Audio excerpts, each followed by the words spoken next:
Marriage starts this week in Hawaii, but there's a potential new roadblock that could still halt the weddings. We have a date for a trial in Pennsylvania, there's a new lawsuit in Texas, and one couple in Illinois has been allowed to marry 6 months before the scheduled start date. For the American Foundation for Equal Rights, I'm Matt Baum, and welcome to Marriage News Watch for December 2nd, 2013. Marriage equality isn't scheduled to start in Illinois until June, but a federal judge has just granted an exemption to one couple, allowing them to marry the day before Thanksgiving. Vernita Gray has advanced breast cancer and was allowed to marry Patricia Ewart within just days of filing a motion for immediate relief. It's not the first time that a judge has granted a license to a couple facing a terminal illness. Earlier this year, an Ohio man was allowed to place his partner on his death certificate, despite the state of Ohio not otherwise recognizing LGBT relationships. And in New Mexico, a terminally ill woman named Jennifer Martin Newman Roper was allowed to marry her wife last August. Newman Roper passed away earlier this month. There's a potential new roadblock to Hawaii's new marriage equality bill.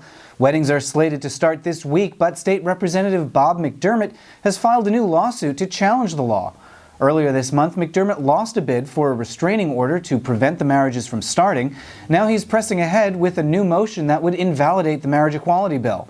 A hearing is scheduled for January 13.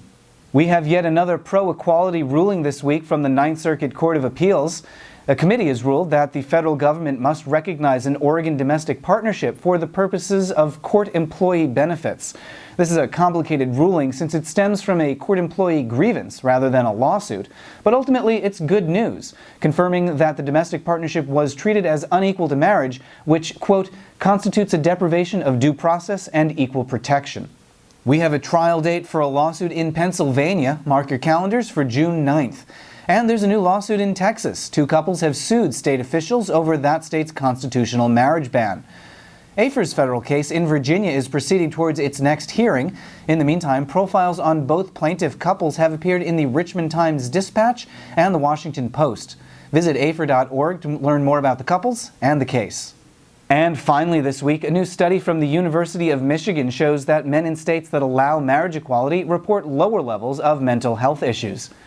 Those are the headlines. Subscribe here on YouTube for more on all these stories and more. For the American Foundation for Equal Rights, I'm Matt Baum. Thanks for watching, and we'll see you next week.